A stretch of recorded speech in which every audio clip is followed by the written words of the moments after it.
Hello student, YouTube के हमारे इस चैनल में आप सभी लोगों का स्वागत है। आज के इस वीडियो लेक्चर में हम जो पढ़ने वाले हैं तो वो जो है एम्पियर सर्किटल लॉ, मतलब एम्पियर सर्किटल लॉ मतलब एम्पियर का परिपथी नियम। एम्पियर का परिपथी नियम, सर्किटल लॉ मतलब जैसे कि गॉस लॉ था उसी तरह से एम्पियर सर्किटल लॉ। इस तरह से गॉस लॉ था जो विद्युत क्षेत्र की तीव्रता ज्ञात करने के लिए बहुत ही सिंपल तरीका था, उसी तरह से एम्पियर परिपथी नियम है, एम्पियर सर्किटल लॉ है, जो किसी धारावाही चालक तार के कारण उत्पन्न चुंबकीय क्षेत्र की तीव्रता को बहुत ही आसानी से कैलकुलेट करने का तरीका है। तो एम्पियर परिपथी नियम को एम्पियर में बताया था, जैसे उसको गॉस ने बताया था, गॉस लॉ को।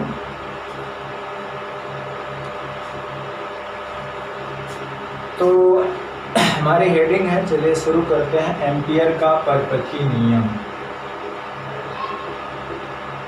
एम्पियर का परिपथीय नियम, एम्पियर का परिपथीय नियम, एम्पियर का परिपथी नियम, circuital law, ampere circuital law.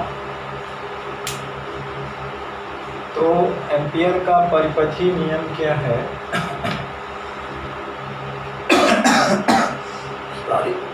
Sorry तो एम्पियर का परिपथी नियम है कि इस नियम के अनुसार किसी बंद परिपथ के परितः, किसी बंद परिपथ के परितः चुंबकीय क्षेत्र की तीव्रता का जो रेखी समाकलन होगा, मतलब एक लाइन के अनुदिश जो उसका समाकलन लेंगे विद्युत क्षेत्र का, वो उस बंद परिपथ से घिरे क्षेत्रफल में से गुजरने वाली कुल विद्युत धारा का म्यू नॉट गुना होता है। विद्युत धारा का म्यू नॉट गुना होता है। तो इस नियम को लिख लेते हैं कि इस नियम के अनुसार इस नियम के अनुसार किसी बंद परिपथ के परितः, किसी बंद परिपथ के परितः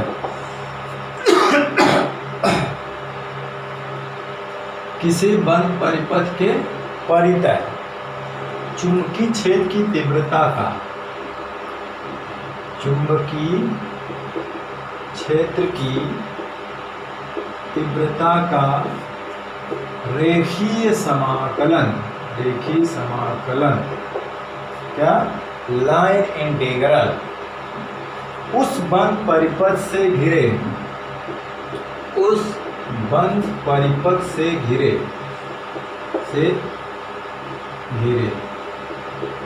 क्षेत्रफल में से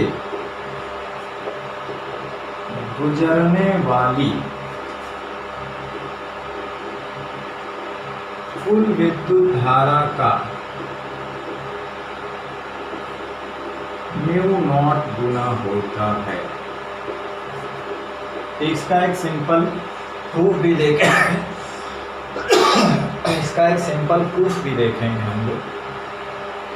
तो इस नियम के अनुसार किसी बंद परिपथ के चारों ओर, परितः मतलब चारों ओर, है ना, चुंबकीय क्षेत्र की तीव्रता का रेखी समाकलन, मतलब ये है, ये बंद परिपथ के चारों चुंबकीय क्षेत्र का रेखी समाकलन, मतलब इस लाइन के अनुदिश हम रेखी समाकलन लेंगे V का, यानी चुंबकीय क्षेत्र की तीव्रता का, यानी कि ये लेंगे, इसका मतलब क्लोज परिपथ, B का रेखीय समाकलन मतलब डॉट, B का रेखीय समाकलन, B का रेखीय समाकलन उस क्षेत्रफल में से, मतलब जो घेरा है उस क्षेत्रफल में से जो करंट, टोटल करंट गुजर रही है, मान लेते हैं आई नेट का म्यू नॉट गुना होता है। मतलब इसको ऐसे लिख सकते हैं, म्यू नॉट आई नेट। यानी कथन ये है, तो इसको ऐसे लिख दिया जाए,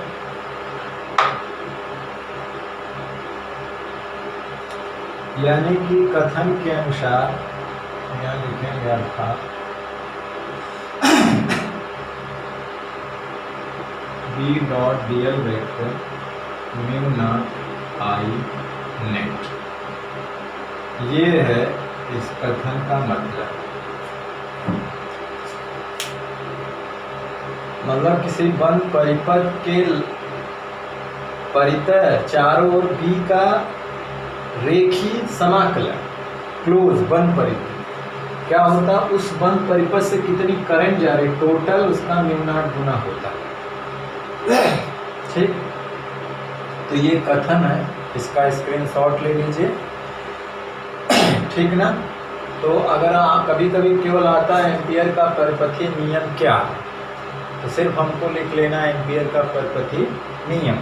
तो ये एम्पियर का परिपथीय नियम है, हमने कथन इसको लिख दिया। ठीक, अब इसका एक सिंपल प्रूफ हम लोग देख लेते हैं, इसका एक सिंपल प्रूफ देख लेते हैं। ठीक,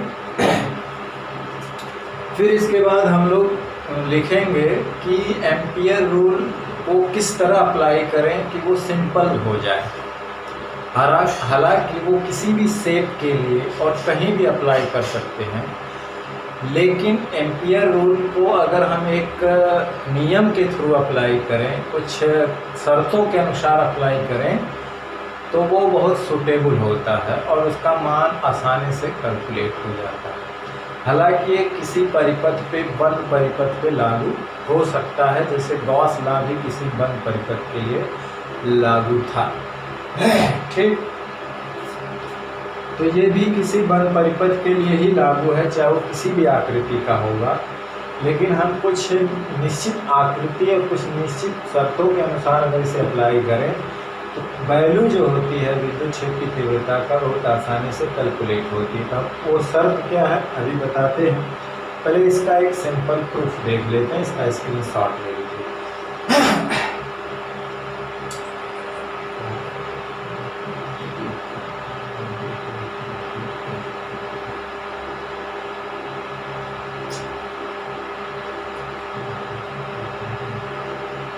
चलिए,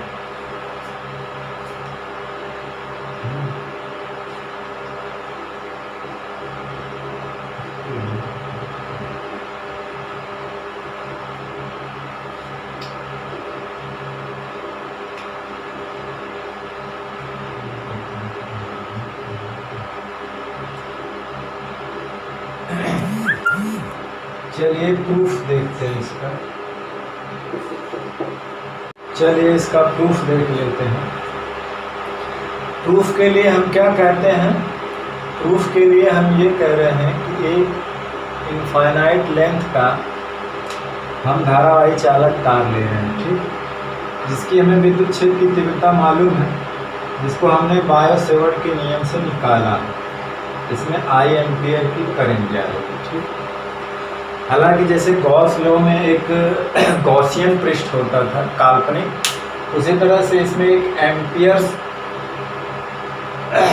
एम्पियर जो है लूप लेंगे, एम्पियर लूप एक घेरा लेंगे जो कि सिमेट्रिकल होगा। यहाँ पे हम जो है एक एम्पियर लूप की कल्पना करेंगे। तो एक सिंपल प्रूफ दे रहे हैं हम। तो इसमें आई करंट जा रही है, तो मान लेते हैं कि P पर इसके कारण विद्युत क्षेत्र की तीव्रता हमको निकालनी है। तो हम क्या करेंगे कि यहाँ से एक एम्पीरियन या एम्पियर लूप की कल्पना करेंगे। क्या होगा, जो इसके अराउंड एक सर्किल होगा, इसको काटता हुआ, इसके अराउंड क्या होगा, एक सर्किल। ठीक है ना, मतलब सर्किल ऐसा है, हालांकि ऐसा बनाना चाहिए जैसे कि लगता वैसे, तार ऐसे है तो ये भी ऐसे, भले इसमें दिख रहा वैसे, लेकिन 3 डायमेंशन में थोड़ा सा ऐसे बनाने का मतलब सीधा दिख रहा है। कल्पना कर लीजिए कि ये लूप कैसा है, ऐसे है, ये हाथ ऐसा है और तार ऐसा गया है, ठीक। और मान लेते हैं इसकी रेडियस क्या है, r है या a है, जो भी मान लीजिए, यहाँ से परपेंडिकुलर डिस्टेंस है, होती भी है रेडियस परपेंडिकुलर होती है इसके, इसमें करंट आई जा रही है, ठीक। तो लिखेंगे कि अनंत लंबाई के धारावाही चालक तार से r दूरी पर अनंत लंबाई के धारावाही चालक तार से स्मॉल r दूरी, ये दूरी आप a r कुछ भी ले सकते हैं, दूरी पर बिंदु P पर चुंबकीय क्षेत्र की तीव्रता, चुंबकीय क्षेत्र की क्या है तीव्रता, क्या होगी, ऐसा हमको पता है क्या होती है, म्यू नॉट 4 पाई I/R, ऐसा होता है। अनंत लंबाई का है ना, यहाँ 2 रहेगा, सॉरी, वो सेमी इनफाइनाइट लेंथ का वायर होता, जैसे ये इनफाइनाइट और इसका एंड होता तो इसका आधा होता है, ठीक है, 2 रहना चाहिए। या आप यहाँ से 2 से काट देते तो ये आएगा म्यू नॉट 2 पाई I/R है तो ज़्यादा अच्छा, ठीक। तो ये है, ठीक। अब हमको क्या है, प्रूफ करना है एम्पियर का लॉ, ये हमको दिखाना है कि B और DL बराबर होता है म्यू नॉट I नेट। इस एरिया से कितनी करंट जा रही है, I ही तो जा रही है, तो हमें प्रूफ करना है, एक साइड हम से राइट ले आते हैं, लेफ्ट से हम क्या चलेंगे, राइट, ठीक। तो यहाँ पे वेक्टर B और वेक्टर DL, यहाँ पे देखिए, ये हम बायो-सेवर्ट के नियम से प्रूफ कर चुके हैं, बायो-सेवर्ट के नाम से, क्योंकि हम इसमें हेल्प लेंगे, जैसे कि गॉस लॉ प्रूफ करने के लिए कूलॉम का नियम का हेल्प लिया गया था, इसीलिए इसको प्रूफ करने के लिए हम बायो-सेवर्ट के नियम का हेल्प लेंगे। फिर बाद में हम इसी फार्मूले को अनंत लंबाई के ही को इससे निकालेंगे, अनंत लंबाई के धारावाही चालक तार की P पर कितनी वैद्युत क्षेत्र की तीव्रता आती है, इससे खुद निकालेंगे, लेकिन अभी हम बायो-सेवर्ट लॉ का यूज करके इसको प्रूफ कर रहे हैं, थोड़ा दिखाने का सिंपल प्रूफ है। देखिए, अब नियम लगाइए, देखिए करंट जो हथेली का लगाइए चाहे अंगूठे वाला लगाइए, करंट ऊपर जा रहा है तो यहाँ पे चुंबकीय क्षेत्र की तीव्रता क्या होगी, इस डायरेक्शन में, ऐसे। तो हालांकि करंट ऐसे जा रहे हैं ऊपर और वो इस तरह से है, तो ऐसे करंट होगी, ऐसे मतलब है कि इस सर्किल के टेंजेंशियल होगी, करंट के जो अंगूठा है ना ऐसे, या हथेली की डायरेक्शन देखिए तो यहाँ ऐसे, अगर सर्किल ऐसे होगी तो छेद की तीव्रता की डायरेक्शन ऐसे होगी, ये सर्किल ऐसे ही है ना, और छेद की तीव्रता अंदर की ओर, मतलब है कि वो इसके स्पर्शी होगी,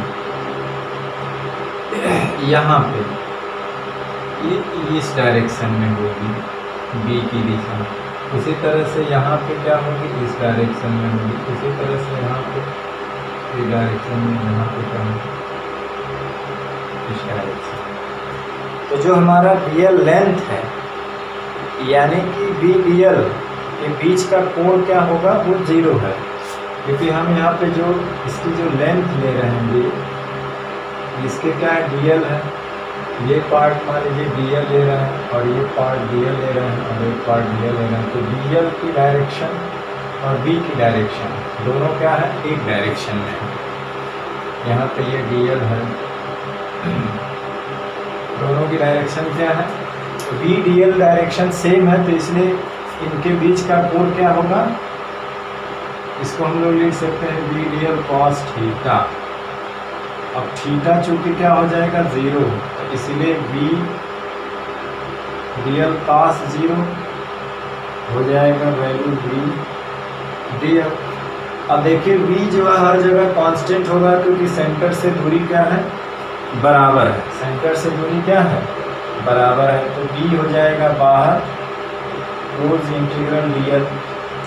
अब देखिए यहाँ पे dl सॉरी यहाँ पे v की वैल्यू रख देते हैं। चलिए v की वैल्यू हमें पता है ना, v की वैल्यू क्या है, म्यू नॉट 4 पाई 2i अपॉन r। ये बाहर हो जाएगा कांस्टेंट में, और यहाँ पे क्या है dl। अब देखिए ये r त्रिज्या का एक सर्किल है, तो dl सब जोड़ेंगे तो उसकी रेडियस r है, तो इसकी परिधि के बराबर आएगा। इसका मतलब ये बराबर आएगा म्यू नॉट 4 पाई 2i अपॉन r, ये हो जाएगा 2 पाई r। तो r से ये कट गया पाई, 2 से 2 कट गया, ये दोनों और ये सब कट गए, बचा क्या म्यू नॉट, बचा क्या म्यू नॉट। तो इस तरह से इंटीग्रल ऑफ बी डॉट का जो वैल्यू होता है म्यू नॉट प्रूफ होगा। अभी हम इसी को निकालेंगे बायो-सेवर्ट के नियम से नहीं, एम्पियर का परपथी नियम से लगाएंगे। ठीक, देखिए ये होता है v की वैल्यू यहाँ पे v dl cos थीटा, ठीक है, तो दोनों सेम डायरेक्शन में, थीटा 0 होती है, v की यहाँ वैल्यू रख देंगे। बायो-सेवर्ट के नियम से हम कर रहे हैं, इसे काटे पीटेंगे तो म्यू नॉट i आएगा, तो इसके बराबर क्या आएगा म्यू नॉट i। तो करंट ऐसे जा रही है, टेंजेंशियली करंट ऊपर जा रही है, लेकिन जो हम लेंथ ले रहे हैं dl वो इसके स्पर्शीय उसी दिशा में v है, तो dl v की डायरेक्शन क्या है, सेम है। तो dl वेक्टर जो होता है लेंथ, एक तरह से विस्थापन जिसको कहते हैं, लेंथ वेक्टर के रूप में यहाँ पे है, तो dl वेक्टर और v दोनों क्या है, सेम डायरेक्शन में है। यहाँ पे भी dl है, तो इसलिए दोनों के बीच का कोण क्या है 0। यहाँ वेक्टर की तरह से ये dl ट्रीट करेगा ना, तो इसलिए इनके बीच का कोण क्या होगा 0, क्योंकि दोनों सेम डायरेक्शन में है। तो इसलिए यहाँ पे मान रखिए dl का पूरा dl पूरा जोड़ेंगे तो ये 2 पाई r के बराबर होगा, तो 2 पाई r से ये सब कट के ले जाएगा। ठीक, तो ये किसका सिंपल प्रूफ था।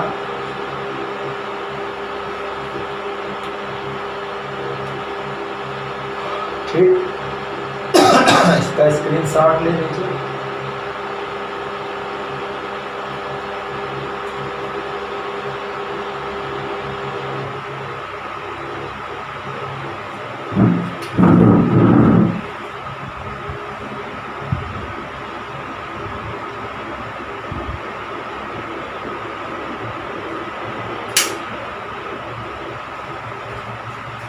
चलिए मिटा दो इसको।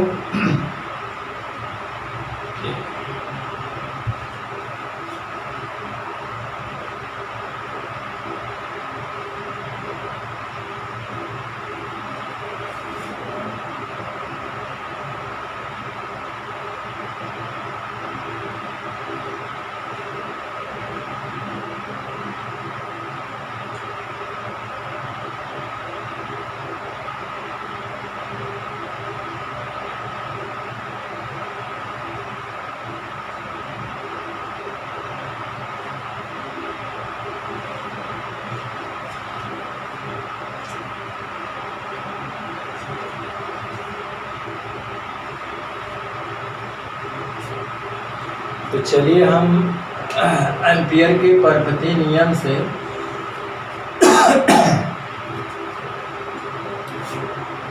से अनंत लंबाई के धारावाही चालक तार के कारण चुंबकीय क्षेत्र की तीव्रता ठीक। तो देखिए इसके लिए जो है अभी इसको भी रहने दीजिए, अभी हमें लागू कैसे करेंगे वो हम लिख लेते हैं कि एम्पियर का नियम जो है परपथी वो किस तरह से लागू करें तो आसानी होती है ना।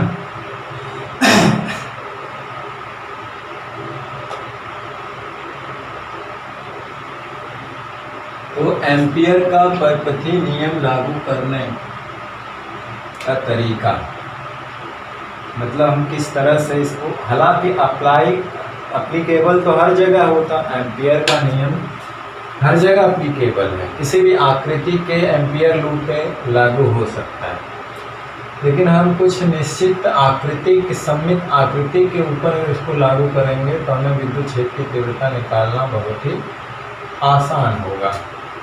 ठीक।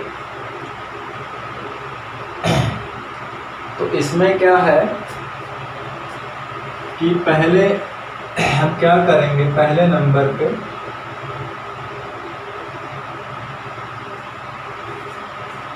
एम्पियर का परपथी नियम लागू करने की शर्त क्या है।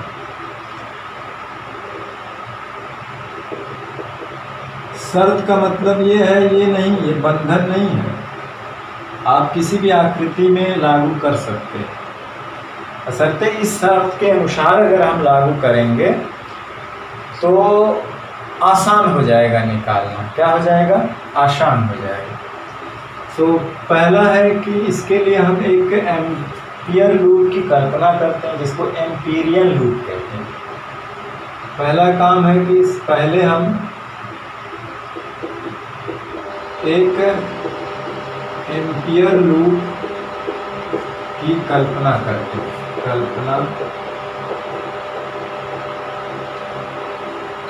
एक एम्पियर लूप की क्या करते हैं? कल्पना करते हैं, मतलब एक काल्पनिक लूप होता है ना। दूसरी चीज है कि एम्पियर लूप जो होता है वो स्रोत के सममित होना चाहिए, यानी कि धारावाही चालक के सिमेट्रिकल होना चाहिए। लूप धारावाही चालक के क्या होना चाहिए? कि सममित होना चाहिए, सममित होना चाहिए। ये बाउंडेशन नहीं है, शर्त है कि इस पे अगर हम लागू करेंगे तो मतलब हम चुंबकीय क्षेत्र की तीव्रता बड़े आसानी से कैलकुलेट कर सकते हैं। तो एम्पियर लूप धारावाही चालक जिस टाइप का होगा उसके सिमेट्रिकल होना चाहिए। तो चूंकि ठीक सिमेट्रिकल लेंगे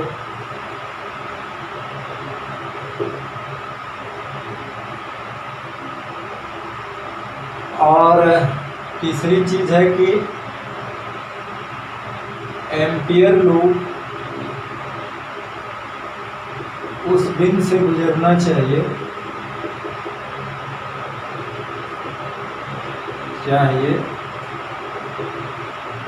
जिस बिंदु पर चुंबकीय क्षेत्र की तीव्रता ज्ञात करनी है। चौथी चीज है कि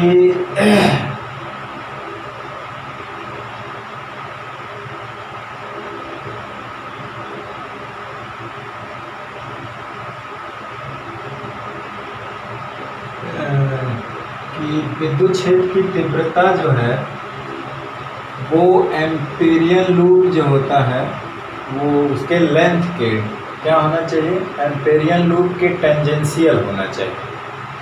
वी एम्पीरियन लूप के टेंजेंशियल हो या उसके परपेंडिकुलर हो, यानी अगर टेंजेंशियल होगा तो B vector B dot DL vector के बीच का कोण क्या होगा?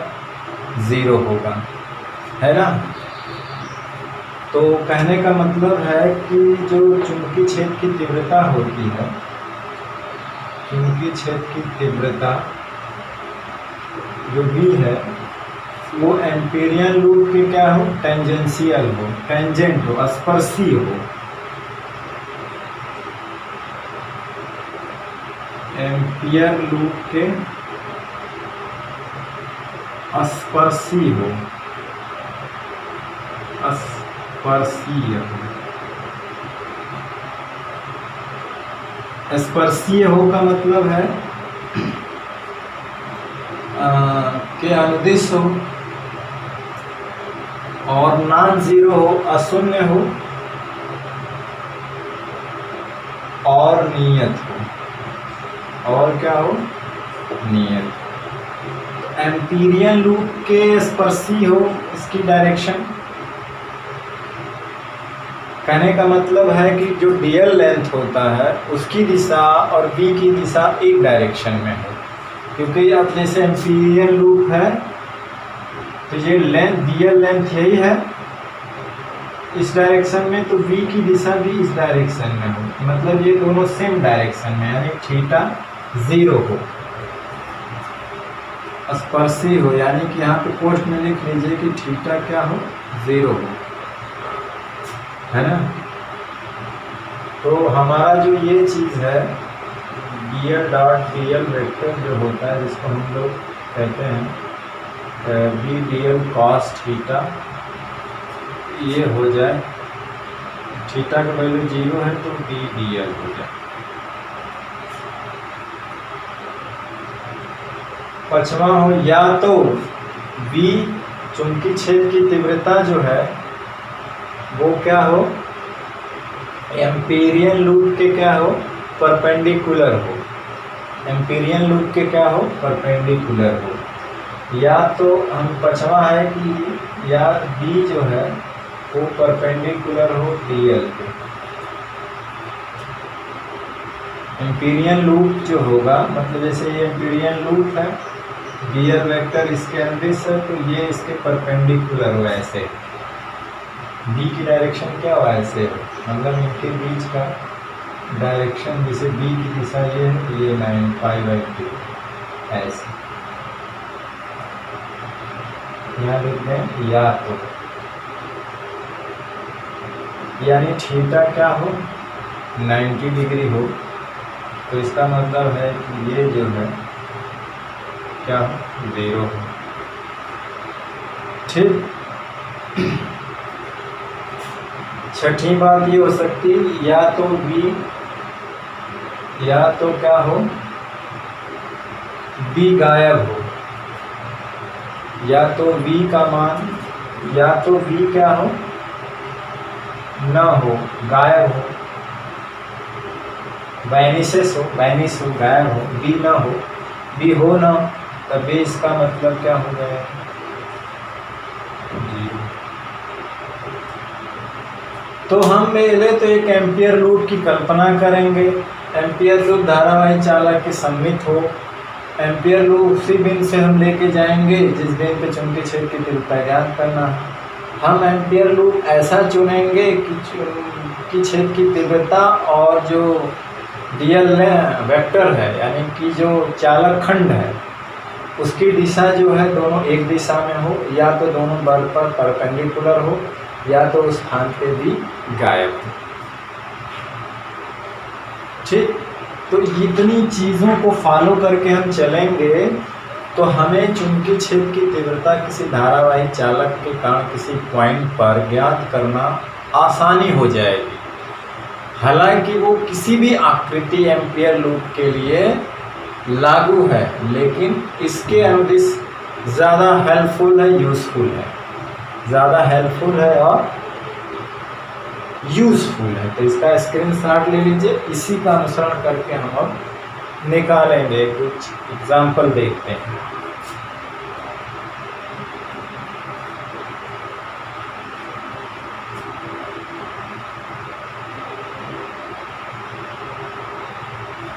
चलिए मिटा दें इसको।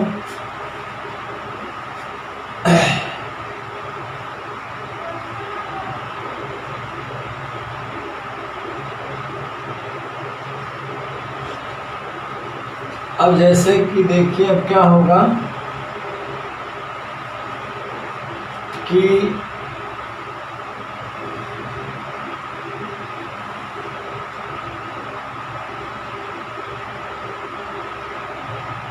एम्पियर के परिपथी नियम से अनंत लंबाई के धारावाही चालक अनंत लंबाई के धारावाही चालक तार के कारण उत्पन्न चुंबकीय क्षेत्र की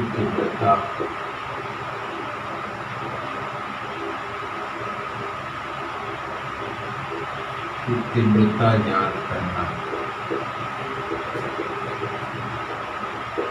तीव्रता ज्ञात करना है।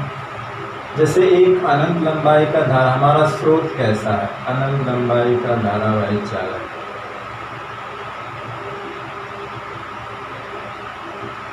स्रोत, ठीक, करंट आई जा रहा है। इसके कारण इससे लंबी पॉइंट पे हमें चुंबकीय क्षेत्र की तीव्रता ज्ञात करनी है ना, एम्पियर लूप।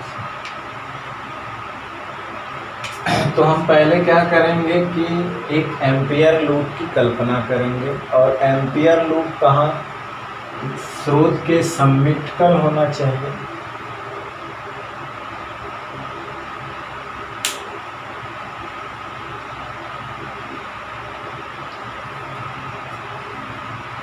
तो स्रोत के सिमेट्रिकल मतलब होगा कि इसके अराउंड एक सर्किल हो, है ना। तो कहाँ से जाना चाहिए, और इसके बाद ये होना चाहिए कि कहाँ से जाना चाहिए, उस पॉइंट से होकर जाना चाहिए जिस पॉइंट पे हमें ज्ञात करना। तो इसके सिमेट्रिकल एक सर्किल होगा, तो इसके चारों ओर एक एम्पीरियन लूप, मतलब है कि लूप जो है वो के सिमेट्रिकल होना चाहिए, मतलब सिमेट्री होना चाहिए कि ऐसा आकृति लें, लूप ऐसा लें जो कि इस तार से उस चारों ओर की दूरी क्या हो, बराबर हो। वहाँ सिमेट्री का ये मतलब नहीं है, क्योंकि ये एक तार है, इसके सिमेट्रिकल तो एक बेलन आएगा, लेकिन बेलन से नहीं मतलब है।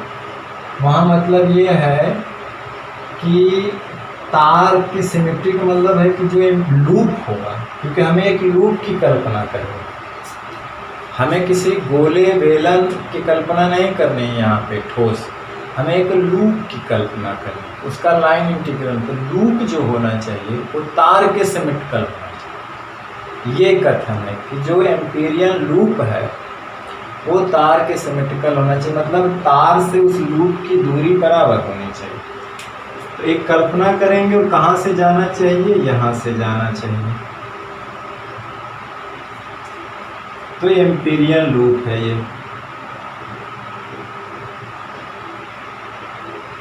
एम्पियर लूप या एम्पीरियन लूप, जो कि एक सर्किल है, रेडियस इसकी क्या है, r। इस तार से हमें r दूरी पर ज्ञात करना है। इस तार से r दूरी पर हमें क्या करना है, ज्ञात करना है। इस पॉइंट से होता हुआ r दूरी का एक सर्किल खींच लेंगे, इसके सिमेट्रिकल, जो तार से चारों ओर क्या हो, बराबर है। तो पॉइंट P पे हमें ज्ञात करना है, तार से r दूरी पे, तो r तार से होता हुआ r दूरी का एक सर्किल खींच लेंगे, जिसको हम लोग एम्पियर लूप कहेंगे, ठीक ना।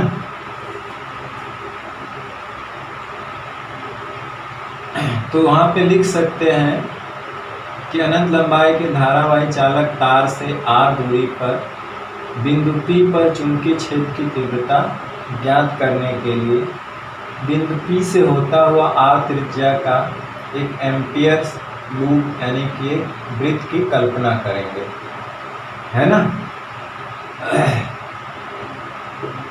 अनंत लंबाई के धारावाही चालक तार से लंबवत रहेगा दूरी r दूरी पर स्थित बिंदु P पर चुंबकीय क्षेत्र की तीव्रता ज्ञात करने के लिए चुंबकीय क्षेत्र की तीव्रता ज्ञात करने के लिए बिंदु P से होता हुआ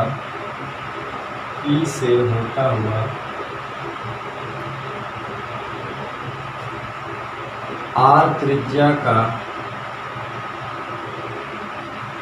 एक एम्पियर लूप यानी कि वृत्त की कल्पना करते हैं।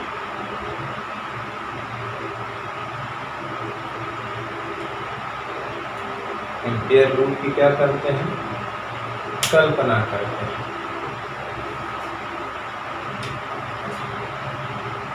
अब क्या है यहाँ पर इस पॉइंट पर हम डीएल वेक्टर लेंगे, मतलब है ना, और यहाँ पे डीएल वेक्टर की डायरेक्शन ये है। अब देखिए कि जो v की डायरेक्शन है इस करंट के कारण v की डायरेक्शन क्या होगी? इस पे करंट ऊपर जा रही है तो ऐसे और वो ऐसे जाएगा, है कि नहीं, अंदर की ओर। मतलब है कि ये जो चुंबकीय क्षेत्र की तीव्रता की डायरेक्शन होगी वो इसके टेंजेंशियल होगी। इसके क्या होगी? टेंजेंशियल, क्योंकि करंट ऊपर जा रहा है ना, ऐसे ऐसे ऐसे जाएगा, मतलब ऐसे। अगर करंट ऊपर है तो हाथ ऐसे मोड़ेंगे तो सर्किल के अलाउंग जाएगा ना, तो v की जो डायरेक्शन होगी इसके कारण वो इसी की डायरेक्शन में है, डीएल वेक्टर है, यानी यहाँ पे v की डायरेक्शन भी यही होगी।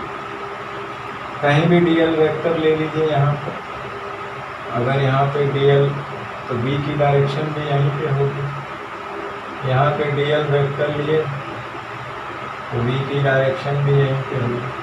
वो हर जगह जैसे लेंगे डीएल तो v की डायरेक्शन भी होगी, मतलब यहाँ पे थीटा क्या होगा? 0 होगा। कल्पना करते हैं।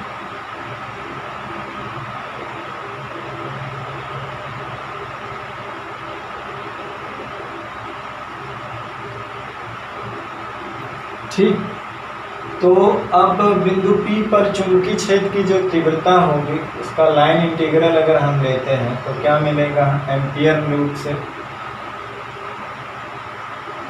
एम्पियर प्रकृति नियम से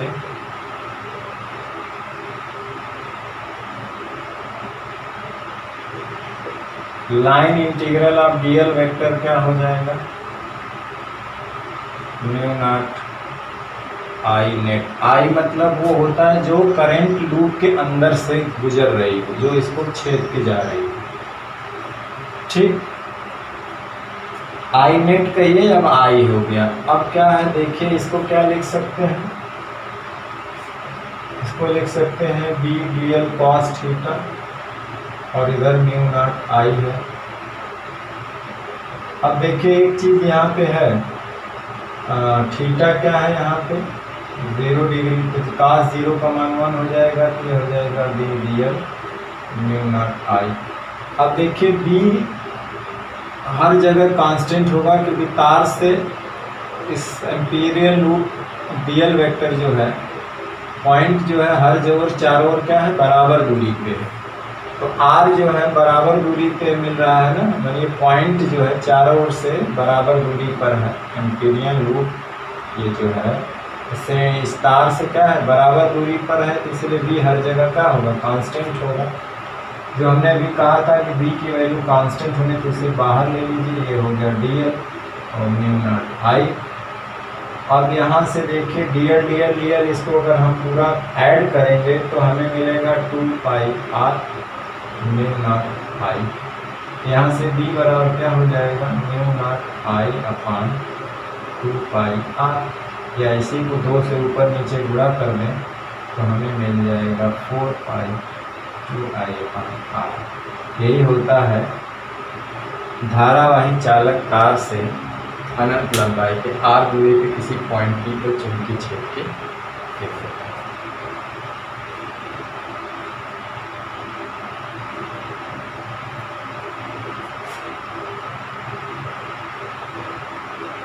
तो चुंबकीय क्षेत्र की तीव्रता होती है। तो किसी डीएल से लेकर निकाल लेंगे, उसका फिर इंटीग्रल कर देंगे। किसी डीएल वेक्टर का किसी पोर्शन पे हम निकाल लेंगे और फिर उसका फिर क्या हो, परपथीय नियम लगाएंगे हम किसी स्विच में पोर्शन पर, ये नियम, फिर बाकी वैल्यू रख देंगे, आ जाएगा। ठीक, तो इसका स्क्रीनशॉट ले लीजिए।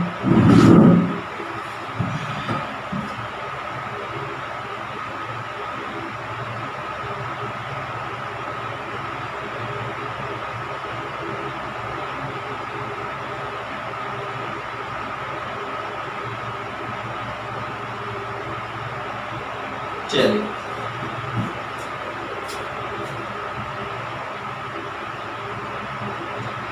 यहाँ पे पॉइंट पी पे क्या एक डीएल वेक्टर लेते हैं, एक चालक खंड अवयव लेते हैं और इस पॉइंट पे देखते हैं कि बी की जो डायरेक्शन है इसके टेंजेंशियल है, मतलब डीएल वेक्टर के अंतिश है। तो एम्पियर का लूप नियम लगाएंगे तो ये लिखेंगे। ठीक, चलिए अब हम जो है एम्पियर लूप जो है अक्सर सर्किल होगा, ठीक है ना, मतलब स्रोत जो होता है ना उसके सिमेट्रिकल, कहने का मतलब है कि उसके अराउंड एक सर्किल, एक लूप होना चाहिए, मतलब जब भी हो लूप। एम्पियर लूप जो है सिमेट्रिकल होना चाहिए स्रोत जैसा, मतलब उसके चारों ओर बराबर दूरी पर होना चाहिए।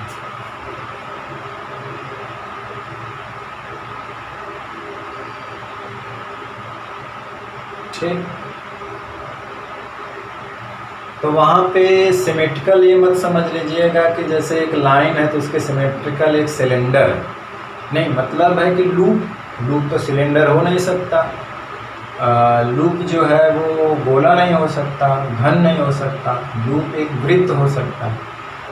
तो जो हमारा धारावाही चालक तार है उसके चारों ओर लूप जो है सिमेट्रिकल, ऐसा नहीं कि टेढ़ा मेढ़ा हो, लूप क्या टेढ़ा मेढ़ा भी हो सकता है, तो सिमेट्रिकल होना चाहिए, मतलब सर्किल, यानी कि इस तार से चारों ओर बराबर दूरी पे गया हो, ये कहने का मतलब है समिति से।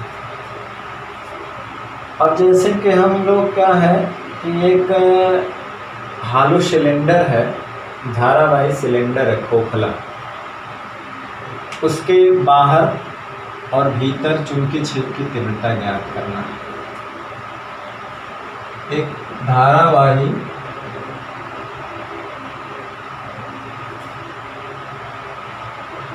खोखले बेलन के अंदर और बाहर चुंबकीय क्षेत्र की तीव्रता का व्यंजक प्राप्त करना का सूत्र ना।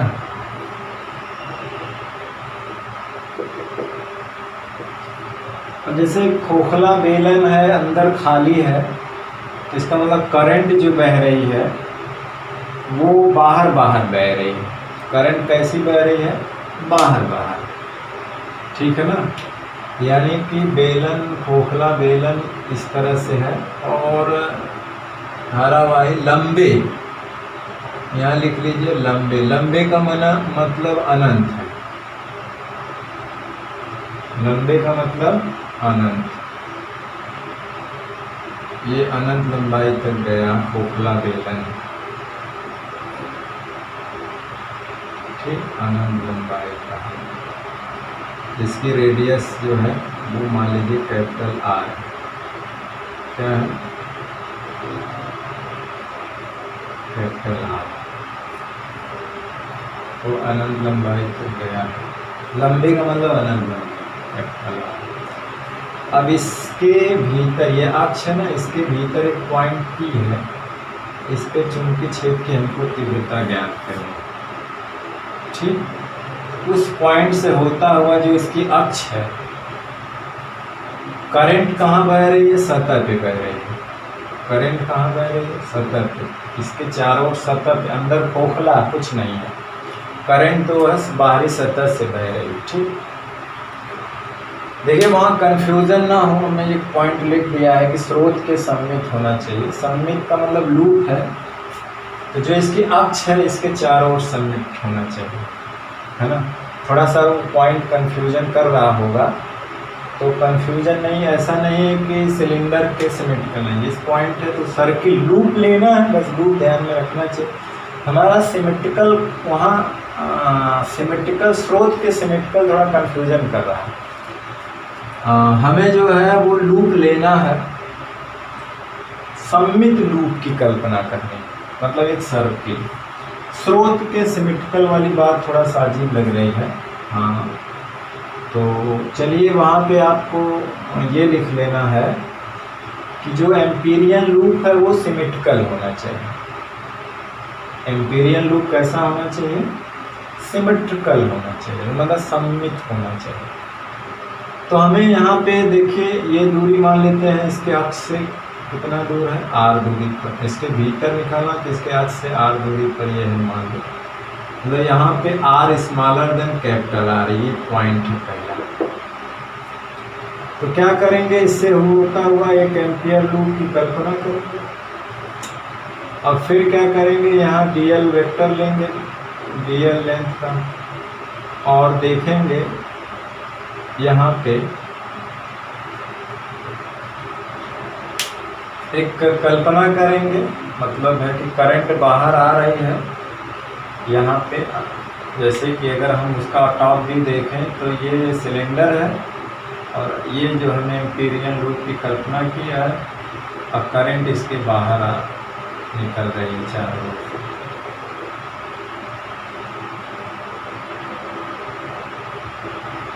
ठीक, अब बाहर से है, अब करंट तो सीधे जा रहे हैं यहाँ पे। अब देखेंगे एक सर्किल है, तो इसके वजह से इसके अंदर जो है चुंबकीय क्षेत्र जो की भी डायरेक्शन इसके स्पर्शी होगी। ऐसे लगाइए तो सर्किल ऐसे है ना, तो कहते हैं कि सीधे तार के कारण जो चुंबकीय क्षेत्र रेखाएं होते हैं वृत्ताकार होती है, सीधे करंट जा रहे ऐसे ऐसे, मतलब सर्किल। तो यहाँ पे अगर हम एम्पीरियन लूप पे वो लगाएं, एम्पीरियन परपथी नियम, तो ये होता है BL डॉट वेक्टर बराबर म्यू नॉट I मतलब टोटल अंदर की। ठीक, तो यहाँ तो थीटा 0 है, तो यहाँ पे आ सकता है ये BL, क्योंकि थीटा क्या है 0, क्योंकि B की डायरेक्शन भी यहाँ पे इधर ही।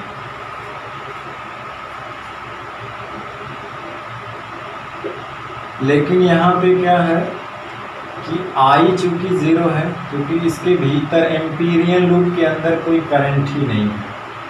एम्पीरियन लूप के अंदर कोई करंट नहीं जा रही। उसने कहा रहा है कि ये जो करंट है वो एम्पीरियन लूप बंद परिपथ के अंदर से होकर जाना चाहिए। तो ये चीज़ पूरा 0 हो गया। इसका मतलब है कि B,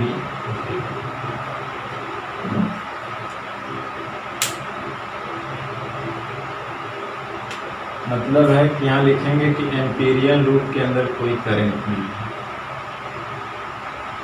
एम्पियर लूप के अंदर कोई धारा नहीं।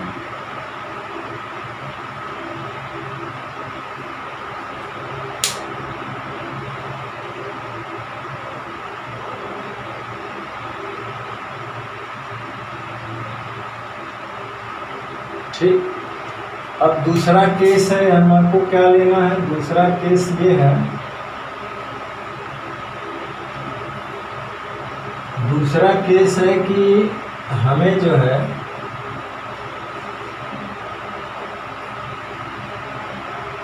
R greater than capital R होना चाहिए, मतलब है बाहर पॉइंट लेना है। इसके क्या है? बाहर लेना, यानी कि इससे बाहर लेना। यानी हम फिर से बना दे रहे हैं इसको।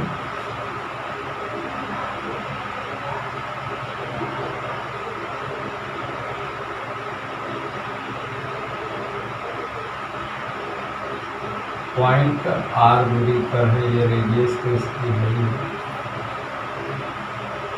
ये यहाँ पे लेना है आर दूरी पर। करंट इसमें आई जा रही है, इसकी सतह से होती जा रही है। तो अब एम्पियर लूप की जो कल्पना करेंगे हम लोग, अब इससे होकर के करेंगे।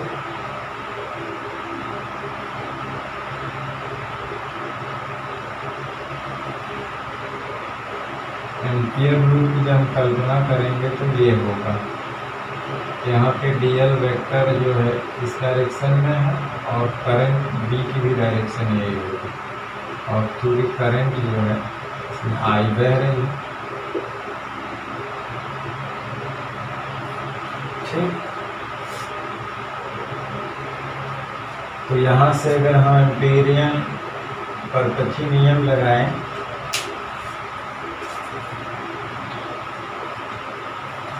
एम्पीरियन परपथी नियम लगाएं तो देखिए ये बी डी एल बराबर होता है म्यू नॉट आई।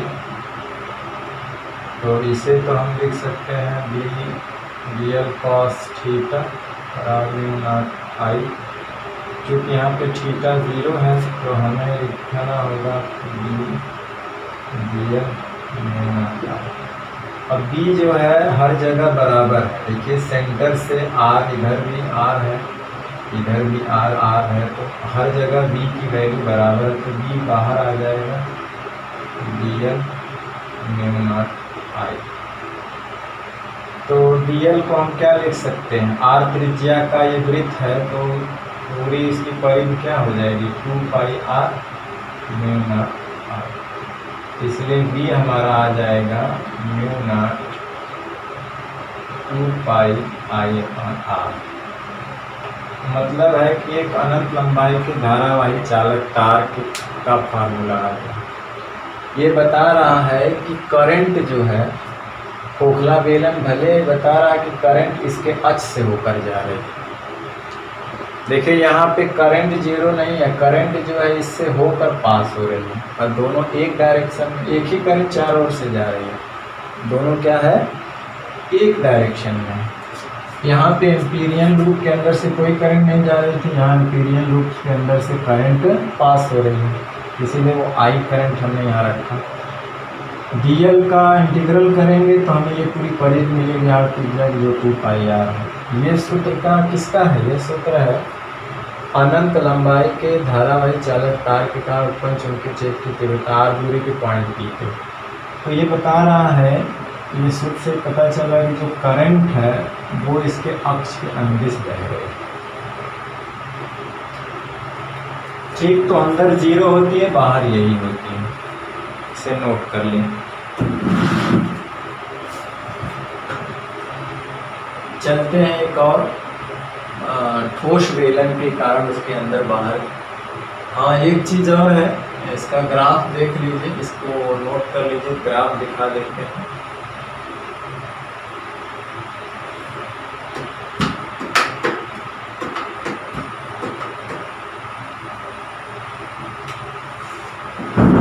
चलिए मिटा दें इसको, चलिए इधर वाला मिटा देते हैं।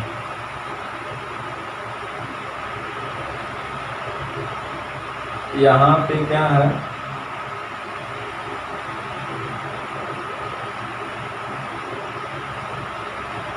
आर लीजिए,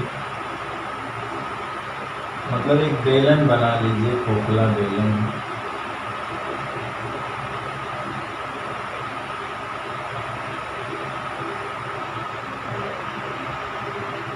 यहाँ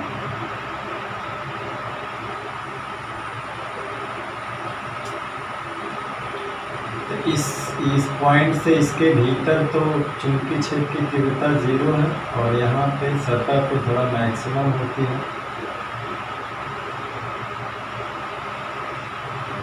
है ना, किसके, बेलन के सतह पे।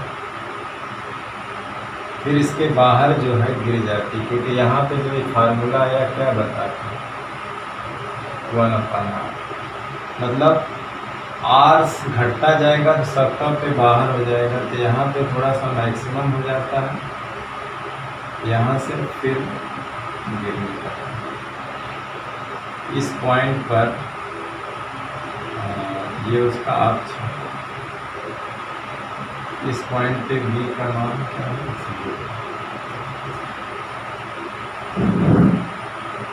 सेंटर पर अंदर यहाँ से यहाँ तक क्या है 0, फिर मैक्सिमम होता है, फिर अचानक ऐसा और बी की डायरेक्शन ये है।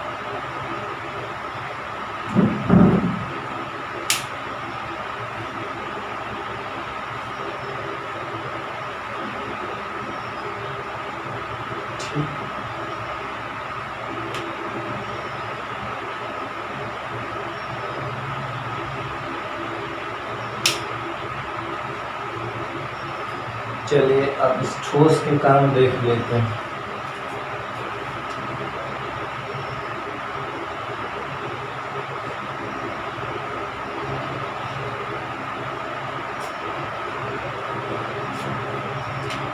खोखले की जगह ठोस लिख देते हैं,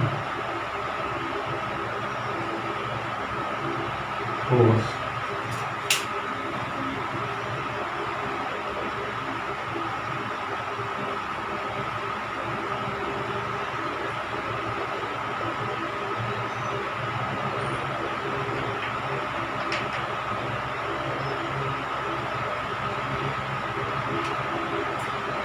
यहाँ पे वो बना लीजिएगा कि ये जो सेंटर है, यहाँ पे जो मैक्सिमम होता है तो बी बराबर कैपिटल लिख दीजिएगा, स्मॉल आर बराबर कैपिटल आर, और यहाँ अंदर जो है इस R smaller than capital R, यहाँ से यहाँ तक 0 है जस्ट अंदर, फिर बाहर मैक्सिमम, फिर ऐसे।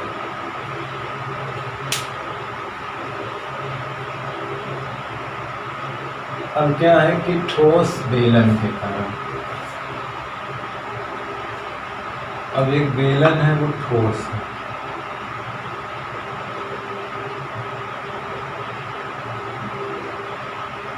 सीधा लंबा, इसका मतलब अनंत कर गया, इसकी जो अक्ष है यहाँ पे भी 2 केस है, अंदर के लिए, बाहर के लिए। बाहर के लिए तो वही आएगा फार्मूला, अंदर के लिए कोई, यहाँ पॉइंट से मतलब यहाँ P है, करंट जो है हर जगह से बह रही है, पूरे यूनिफॉर्मली बह रही है अंदर से बाहर से, करंट जो है हर जगह से। ठीक, तो पहले क्या है, पॉइंट P पे ज्ञात करना है और इसके अक्ष से R दूरी पर, ठीक है। R दूरी पे क्या यहाँ पे ज्ञात करना, R दूरी की बात छोड़िए। तो हम क्या करेंगे कि इस पॉइंट से होता हुआ इसके अक्ष से एक R त्रिज्या का ये R दूरी है, इसके अक्ष से एक एम्पीरियन लूप की कल्पना करेंगे, ठीक। तो इस पे एक छोटा सा dl लेंथ लेंगे और यहाँ पे देखेंगे तो b की डायरेक्शन इधर, इसकी डायरेक्शन हर जगह यहाँ लेंगे, b की डायरेक्शन इधर dl की है, इसी तरह से यहाँ लेंगे तो dl वेक्टर की डायरेक्शन b की डायरेक्शन से, ठीक।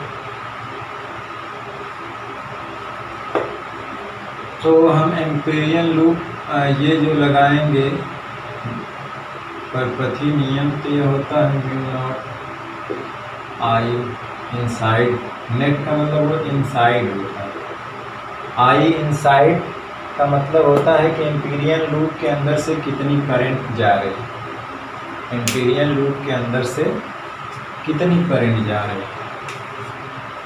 तो जाहिर सी बात है कि इसके अंदर पूरी करंट जा नहीं रही है, ये करंट तो यूनिफॉर्मली पूरे वॉल्यूम से जा रही है इसके। उसमें क्या था कि बाहर से जा रही थी, अंदर खोखला, अंदर कोई करंट नहीं था, तो V0 आ गया। लेकिन यहाँ पे क्या अंदर भी करंट है, तो कितनी करंट है। अब देखिए यहाँ से BDL एक ही डायरेक्शन में, यहाँ तो थीटा 0 है, तो इसे हम लोग लिख सकते हैं B D L cos 0 mu naught I inside. तो ये b तो कांस्टेंट होगा हर जगह, b बाहर हो जाएगा, ये dl हो जाएगा म्यू नॉट। और i इनसाइड कैसे पता करेंगे? तो देखिए इसकी रेडियस क्या है, कैपिटल R है, R त्रिज्या का ठोस बेलन था ये। तो पूरे पाई आर स्क्वायर से कितनी करंट जा रही है, I करंट है ना। यानी कि यहाँ लिखेंगे I इनसाइड, तो यहाँ लिखेंगे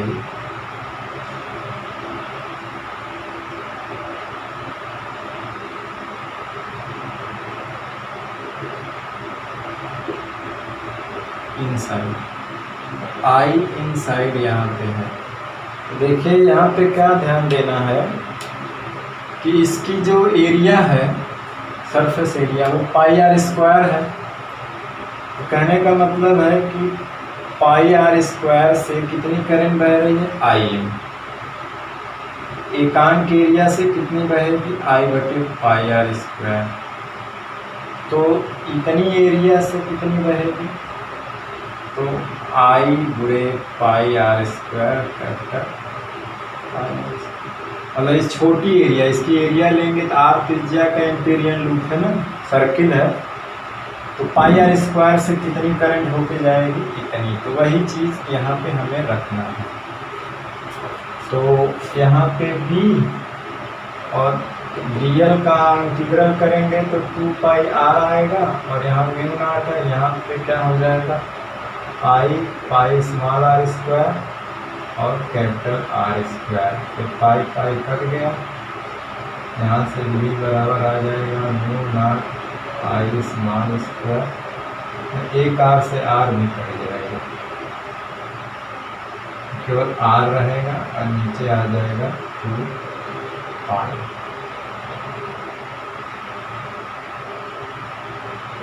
कैपिटल आर स्क्वायर भी रहेगा, पाई पाई कट गया, 2 पाई नीचे आएगा, यह आर स्क्वायर रहेगा। तो b बराबर आ जाएगा mu naught 2 pi I R capital R square. तो यहाँ से b समानुपाती r होंगे।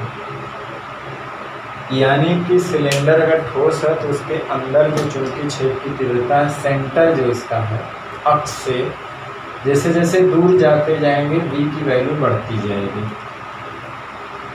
जैसे जैसे दूर जाते जाएंगे b की वैल्यू क्या हो जाएगी, बढ़ती जाएगी। और बढ़ेगी भी क्योंकि यूनिफॉर्मली पूरे वॉल्यूम में करंट जा रही है, तो यहाँ करंट की मात्रा कुछ कम होगी। जैसे जैसे बढ़ेंगे करंट, अब यहाँ से ज़्यादा जाएगी, यहाँ से और ज़्यादा, यहाँ से और ज़्यादा, यहाँ से और ज़्यादा। जैसे जैसे हम सेंटर से दूर जाते हैं तैसे तैसे करंट का मान बढ़ता है, तो b का मान भी बढ़ेगा, क्योंकि b समानुपाती करंट होता है। सतह पे जाके इसका मान मैक्सिमम हो जाएगा, फिर उसके बाहर घटने लगेगा। बाहर तो उसी तरह से आएगा जैसे पीछे आया, तो अंदर समानुपाती हो जाता है। बाहर के लिए क्या करना है, तो मान लीजिए पॉइंट P यहाँ पे है, फिर यहाँ से वही एम्पीरियन लूप की कल्पना करेंगे इसका, फिर इसके ऊपर dl वेक्टर लेंगे, इसे काटेंगे और यहाँ पे देखेंगे करंट तो चारों ओर बही रही है आई। तो b की दिशा भी देखिए इधर आ रही है, मतलब dl भी एक ही डायरेक्शन में हर जगह देखिए, और ये भी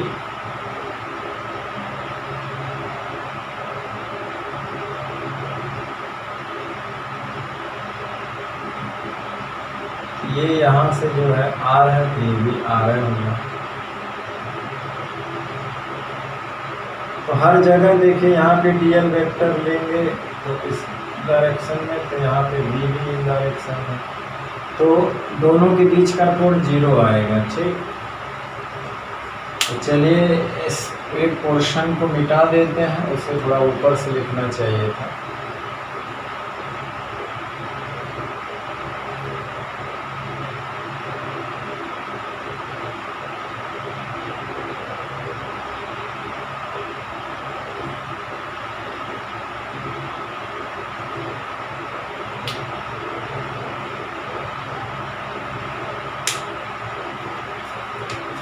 यहाँ पर इसको एक स्क्रीन शॉट ही ले लीजिए, हम इसको मिटा दें एक साइड।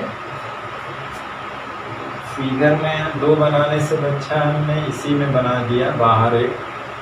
ठीक, इसको मिटा देता हूँ एक साइड का, फिर इसका ग्राफ खींच देते हैं।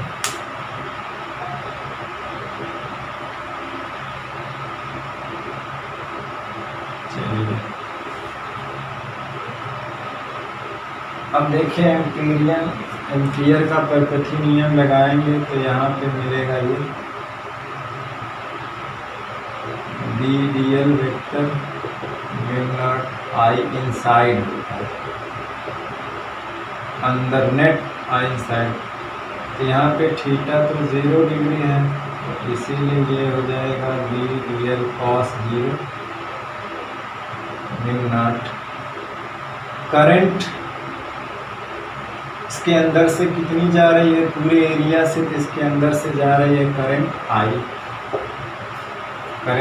जा रही है। अब B जो है नियत है बाहर ले लीजिए, तो ये है dl mu naught by I, और dl की pi R mu naught by I. यहाँ से B बराबर हो जाएगा 2 पाई आई आर। मतलब वही बता रहा है। यहाँ पे देखिए B जो है इसका जैसे खोखले बेलन में जैसे आया था वैसे इसमें भी आया। तो कहने का मतलब है ये कि ऐसा लग रहा है कि पूरी करंट इसके अक्ष के अनुदिश जा रही है। ये फार्मूला किसी सिंगल धारावाही चालक तार का है ना, तो इससे पता चला जो करंट है वो इस बेलन के अक्ष के ही अनुदिश टोटल कर देगी। ठीक, तो यहाँ हम जो है ऐसा लूप लिए हैं कि dl का और b की डायरेक्शन एक ही है। हम कोई भी यहाँ पे dl काटेंगे तो इसी के सर्किल के अनुदिश b भी आएगा। हम दाहिने हाथ का अंगूठे का नियम लगा के देखेंगे तो करंट ऊपर जा रहे, देखिए ऐसे ऐसे ऐसे, मतलब उसी के अनुदिश, मतलब टेंजेंशियल। तो चलिए इसको मिटा करके एक कॉन्सेप्ट चीज़ और बता दें।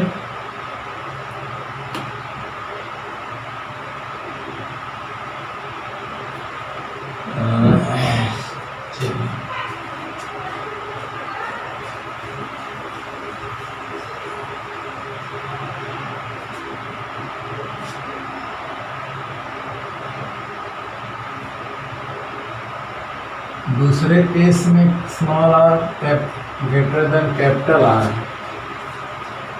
दूसरे केस में क्या है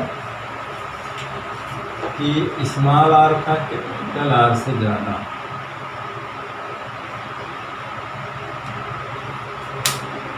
तो देखिए अगर मान लीजिए एक स्थान पे 2 करंट हैं, किसी लूप के अंदर से, किसी बंद परिपथ के अंदर से 2 करंट जा रहे हैं।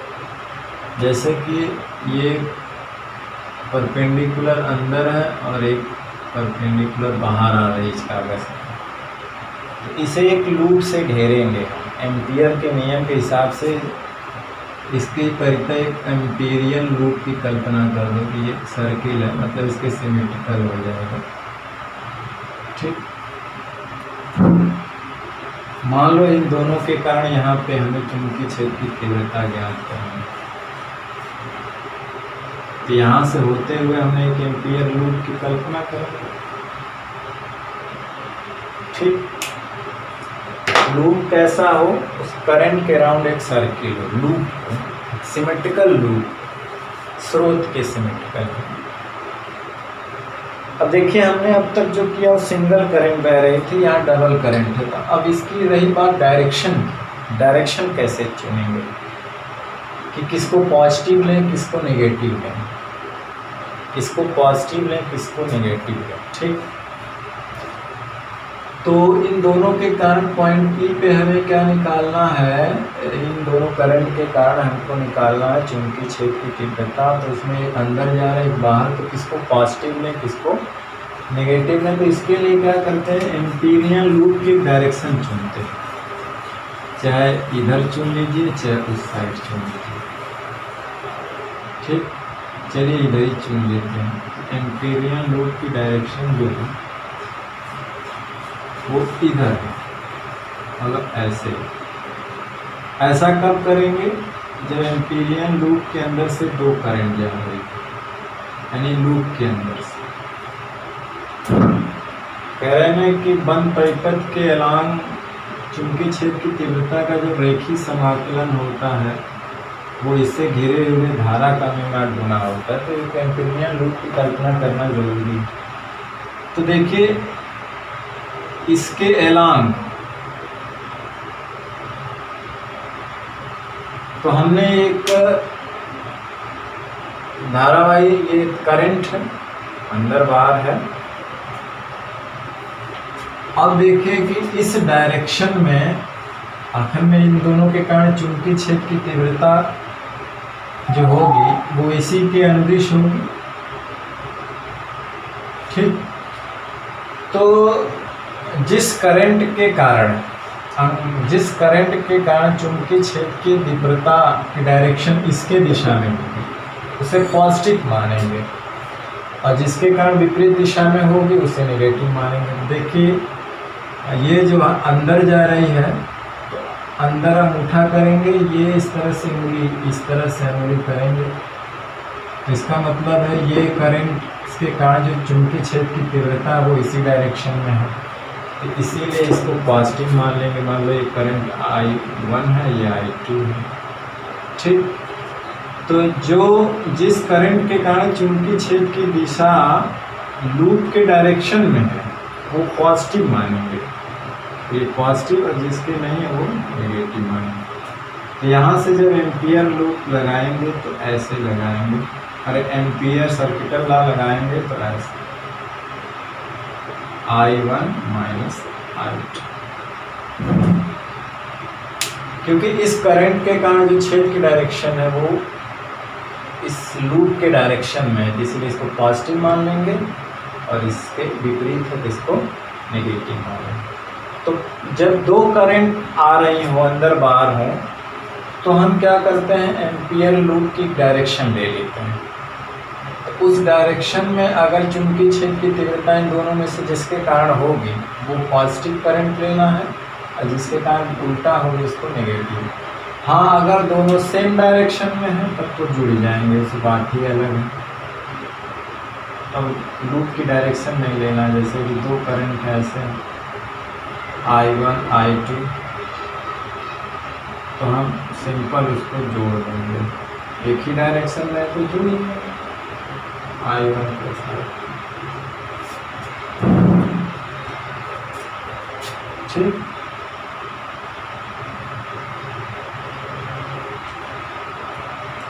लेकिन विपरीत डायरेक्शन में है तो लूप की एक डायरेक्शन ले लेंगे, चाहे क्लॉकवाइज चाहे एंटी क्लॉकवाइज। उसके डायरेक्शन में देखेंगे किसके कारण क्षेत्र की डायरेक्शन उसमें पड़ रही है, तो वो पॉजिटिव हो जाएगा, और जो विपरीत है वो नेगेटिव हो जाएगा। तो इस तरह से हम लोग करंट की डायरेक्शन चुनेंगे कि कौन पॉजिटिव होगी कौन नेगेटिव होगी। ठीक, तो देखिए इस बात को फिर से रिपीट कर दिया जाए कि जो एम्पियर लॉ है वो बंद परिपथ पे भी लागू होता है, खुले परिपथ पे नहीं। तो इसका नियम क्या था कि किसी बंद परिपथ के परितः चुंबकीय क्षेत्र का जो रेखीय समाकलन यानी लाइन इंटीग्रल, इसके अनुदिश इंटीग्रल करेंगे, लेंथ का इंटीग्रल करेंगे, लंबाई का इंटीग्रल, जो बराबर क्या होता है, इस जो बंद परिपथ के अंदर से क्षेत्रफल में से होकर जो करंट जा रही है, नेट करंट, उसका म्यू नॉट गुना होता है। फिर उसका हमने एक सिंपल प्रूफ दिया बायो-सेवर्ट के सहायता से, बायो-सेवर्ट के नियम के सहायता से। फिर उससे एक रिजल्ट निकाले। फिर हमने धारावाही खोखले सिलेंडर के अंदर बाहर चुंबकीय क्षेत्र की तीव्रता निकाला, और ठोस के अंदर बाहर निकाला। हाँ, एक चीज़ और है कि उसका ग्राफ देखिए भूल गए। तो ग्राफ के लिए मान लीजिए एक सिलेंडर है, ये उसकी अक्ष है, अक्ष और एक्स एक्सिस पे यहाँ मूल बिंदु मान लेते हैं, आर इधर। तो देखिए यहाँ से ये उसकी सतह है, ये रेडियस आर है। तो क्या है कि ये यहाँ पे क्या होता है, बी प्रोपोर्शनल टू आर है, अंदर से सतह तक। मतलब है कि यहाँ पे जा कर के मैक्सिमम हो जाती है बी, यानी कि आर कैपिटल। तो जैसे बाहर आते हैं ऐसे हो जाती है, यानी कि बी 1/r। इस तरह ग्राफ है। ये हमारा सिलेंडर है, ये होगा।